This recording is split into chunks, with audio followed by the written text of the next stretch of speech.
lately I have made an effort to be the world's healthiest man, and I have accomplished this with flying colors, I would say, largely through the regular eating of boneless, skinless chicken breasts, aka the most boring food on earth. And the way that I've been able to do this and not go insane is to festoon my chicken with, perhaps a flavorful dip, a healthy dip, something to, break up the monotony a little bit while not veering from my path of being the world's healthiest man. And so a good candidate for this has been hummus. I've tried a number of different hummuses. I don't know what the plural of hummus is. Hummi? I don't know. Um, and I have found, I do believe, the best hummus I've ever had, either commercially or in a restaurant or anything. This is the peak of hummus, in my personal opinion. Now, this is a company that is called Little Sesame, and this is not a local brand to me. I thought it might be, but it's not. This is from District Heights, Maryland. So what that means is that this might, in fact, be in your local grocery store. You know, so I would I'd go check it out. And you can also order it online. And considering there were only a couple of flavors at my local rich person grocery store, I decided to make a little hummus order for myself. Now, this is not comprehensive of all of the different kinds of hummus they have. This might piss some people off. I did not get the normal baseline hummus. And I know that I probably should have, like, for scientific reasons, but I'm not made of money. If you got your standard hummus and you got all these cool, interesting flavored hummuses, I'm not gonna spend 14 extra dollars to try the plain hummus and like the tahini sauce and like their homemade pita breads and stuff. I bought seven. It's good enough. Like, what do you people want from me? Like, I give and I give, and you just want more and more and more. No, I'm kidding. Anyway, I decided I would rank these hummuses in order of preference. Maybe to make a suggestion to you if you wanted to order some hummus, the hummuses that I would recommend ordering over the other hummuses. So I will say this hummus is so strong that even the worst hummus here is absolutely a very above average hummus. I will also say I am making this video of my own volition. I have no financial impetus for making this video. I am obviously not being sponsored by Little Sesame because it is a challenge to find sponsors when you only have 77 subscribers. So I'm just putting it out there. Little Sesame, if you are watching this, get in touch. I will continue to make hummus related content for as long as you would like. And all I ask in return is a hefty cash stipend. So let me know. I think this would be advantageous for us both. Okay, so let's get into the hummuses. And my least favorite, and once again, this is still a fine hummus, is their preserved lemon hummus. Now, lemon is a pretty typical thing to put in hummus. In fact, it is pretty much an essential component of hummus. But there are lots of lemon hummuses out there that simply put the forefront more on the lemon component, increase the ratio of lemon to chickpea and tahina. Um, or tahini. Maybe tahina is the sauce and tahini is the ingredient. I don't know. But yeah, I mean, it's a good lemon hummus. The lemon, adds some brightness to it, some citrusy brightness. It's nice. Now the divisive thing about this hummus, and I don't know if you can see this so well, but you see that little chunk there? There are lots of chunks like that in this. And those chunks there are in fact lemon peel. Now, your mileage is going to vary on this because a lot of people love lemon peel. You know, it's a very common addition to fancy person dishes to put in a little lemon zest. And I like it too from time to time. But for me, this might be kind of overkill. Like, there is a lot of lemon zest in this, like a lot of big chunks of lemon zest. And the flavor is muted a little bit, which is good because it's very bitter. Um, I think it's muted somehow by the preserving process, perhaps. But, still, regardless, it's texturally a little weird. So I would say only purchase the preserved lemon hummus if you are like super, super into lemon zest. Like, you just like take a bite out of the lemon and the peel and, just eat it like an apple, like a sick freak. Um, then next up, we got this golden garlic hummus, which, once again, garlic, very popular addition to hummus. And this is definitely an above average garlic hummus. But I would say we have more exciting options. Not everybody wants an exciting option. Some people want like a standard baseline hummus. And if that's what you want, this is an excellent example of that.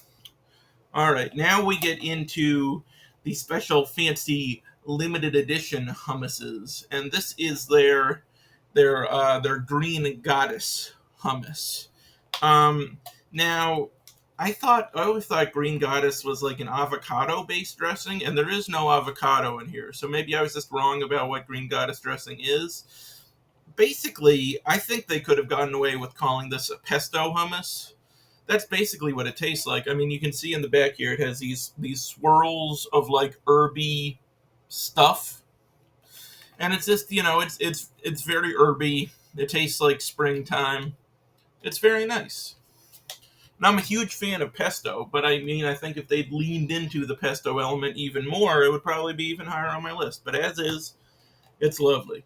Now, next up, we have the caramelized onion hummus. Now, this is the hummus that started me on this whole hummus adventure, because this blew me away when I first had it. This was the best hummus I had ever had, at the time that I tried it. This is just, I mean, it's chock full of caramelized onions, as you can see. And caramelized onions, they're basically cooked until they're very soft, very sweet. And they have like a complex kind of sweetness. Like, there's a little bitterness in there too. It's lovely. They're like jammy, And so this isn't like a harsh onion flavor. It's very much kind of a sweet, mellow onion flavor. And it just lends so much complexity to the hummus. And the fact that they put so much caramelized onion in this, it really kind of transforms the hummus experience into something that's just a lot more interesting. But now we get into my top three. And the bad news is that two of these are limited time hummuses. So that means if you don't act today, these hummuses might be gone. So you got to go on the I'm not going to give them. I'm not going to give you their website until they sponsor me. But Google it. And seriously, guys, this is the business opportunity you've been waiting for. Okay, but this one here, this is Mexican street corn, and this is very different from what I was expecting. I mean, I love Mexican street corn. I love elotes and esquietes. I don't know. I ordered that in a Mexican restaurant recently, and I definitely pronounced it wrong, and she corrected my pronunciation, and I don't remember how she pronounced it, but it was much better. But yeah, if you've never had Mexican street corn, it's basically corn either on or off the cob, with there's some mayonnaise in there, and there's some chili powder, there's some cojita cheese which is like this kind of salty, crumbly Mexican cheese, almost like their version of like a Parmesan. Well, more like a feta. I would say it's more like a feta. Um, and did I say all the things? Lime juice? Did I say lime juice? There's lime juice. And this does not really taste like Mexican street corn, but it tastes really good. I mean, there are components in that, like, for example, the mayonnaise, the cheese, even the chili powder. Though this does contain some chili powder, it is the last ingredient. I did not pick up on a strong chili powder flavor. But yeah, a lot of the basic elements of an elote are not present here, but what is present is a delicious, mellow, corny flavor, and also some good lime. There is a bit of chili in there. There's some cilantro flavor, so it's a very nice tasting hummus for sure. And what I really like about this is most corn related dips, they'll have like chunks of corn in there. And that's great. I love that. And I was hoping for that with this, but they took it a different way. What they did is they roasted the corn and then they blended it. They blended the corn along with the chickpeas so it all became one. And I think that was a legitimately like brilliant move, because while I was disappointed not to have chunks of corn, and I still think they could have worked some chunks in there in addition to the puree, um, what this does is this makes the corn flavor so much more prevalent. Like it's worked into the very DNA of this hummus. The corn is pretty much like on an equal footing with the chickpea in terms of the flavor profile. So it just creates this very harmonious and smooth and mildly sweet dip that is wonderful. Big fan. Then in second place, very close runner up, and it was a toss up between these two. We have the pumpkin chili crisp hummus. Now, when I saw this flavor, I was pretty much guaranteed to like this. Like, that sounds delicious, and indeed it is. You can see the chili crisp in here is Fly by Jing chili crisp, which I don't. It seems like any time I see a brand incorporating chili crisp, it's Fly by Jing chili crisp. Like, I don't know how they're getting all of these, like, cross promotional deals and stuff, but they're great at that. They're killing it.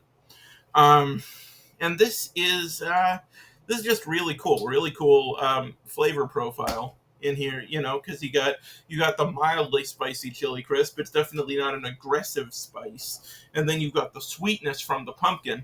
And unlike the corn one, there are like little actual chunks of pumpkin in here. This is one that you could almost just, if you want to be a disgusting monster, you could just like eat this straight out of the tub with a fork. Not that I would do that. This is only here in case I needed to remind myself of any of the flavors, and not because I'm just sitting here eating this hummus. No, sir. Um, but yeah, this is a very complex and interesting and original hummus, and I'm a big fan of this one. Get it before it's gone. And my favorite hummus here, and this is good news because this is not one of the limited edition flavors. This is one of the flavors they had at my local rich person store, and they may have it at yours. And this is the Herbie Jalapeno. And one of the things that makes this hummus so great is that they just take it one step farther. And that's true of all of these flavors. Like, I've seen a lot of hummuses that are full of all kinds of herbs. I've seen all kinds of jalapeno hummuses, but the way they blend everything together and create this very unique flavor profile is just it's really cool. And you can see here how much of this herb and jalapeno swirl is in this hummus, and it's herbaceous as you would imagine. It has like that real kind of fresh jalapeno flavor, that very kind of vegetal flavor, lightly bitter, lightly spicy. I wouldn't say this is excessively spicy, at all. It's a very, very pleasant spice. It's mostly the flavor of the pepper, the pepper and the herbs, whatever herbs they might be. I mean, they list on here what parsley, cilantro.